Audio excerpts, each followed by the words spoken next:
Top quality और consistent performance के लिए सिर्फ सिल्वर पंप्स। टॉप क्वालिटी और कंसिस्टेंट परफॉर्मेंस के लिए सिर्फ सिल्वर पंप्स, नाम याद रखना। अल्पसंख्याक समाजाचे तुम्ही प्रदेशाध्यक्ष आहात आणि आमदार आहात।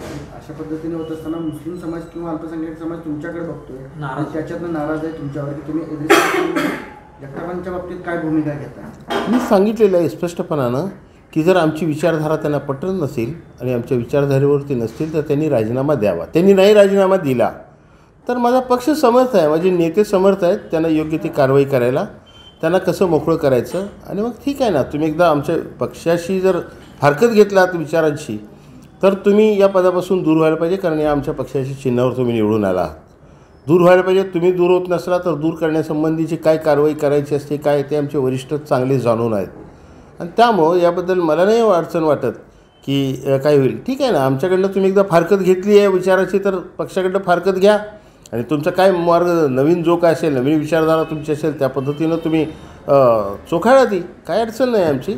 पण त्यांनी आता आमदार पदावर राहू नये नैतिकता म्हणून, आणि अल्पसंख्याक समाज अशा गोष्टींना संयमानं जातो आहे याचा अर्थ संग्राम जगताप यांनी चुकीचा घेतला आहे। एखाद्यानं संयम बाळगणं म्हणजे ते कमकुवत आहेत असं जे समजलं गेलं आहे तो त्यांचा गैरसमज आहे।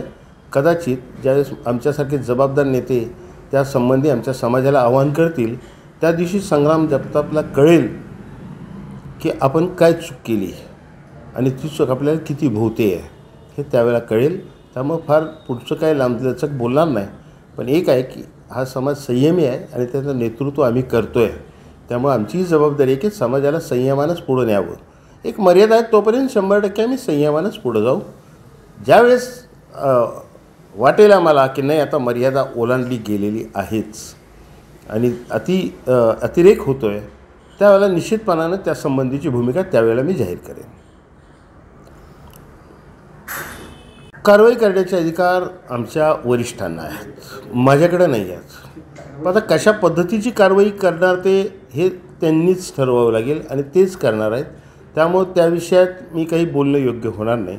पण नक्की एक आहे की पक्षाची ध्येय धोरणं सोडून जर एखादा आमदार वागत असेल तर त्याच्यासंबंधी गांभीर्यानं विचारही चालू आहे आणि त्याचा निर्णय होताना सुद्धा या गांभीर्याचा तुम्हाला परिणाम दिसून येईल। माझी मागणी सरळसोट आहे की ज्या पक्षाच्या विचारधारेच्या पक्षाच्या चिन्हावर आपण निवडून आलो आहोत आणि त्या विचारांशी जर आपण फारकत घेत असू तर त्यांनी नैतिकता म्हणून त्यांनीच राजीनामा देऊन बाजूला होणं आणि त्यांचं जो काही नवीन विचारधारा असेल त्या विचारधारेप्रमाणे त्यांनी पुढं जावं। आणि या पक्षात जर आपण त्यांच्या विचारधारेशी संलग्न नाही आहोत किंवा त्या विचारधारेबरोबर चालत नसू किंवा ते ध्येय धोरणाच्या विरोधात जात असू तर त्या पक्षाचा आमदार म्हणून राहण्याचा त्यांना अधिकार नाही, हे स्पष्ट आहे।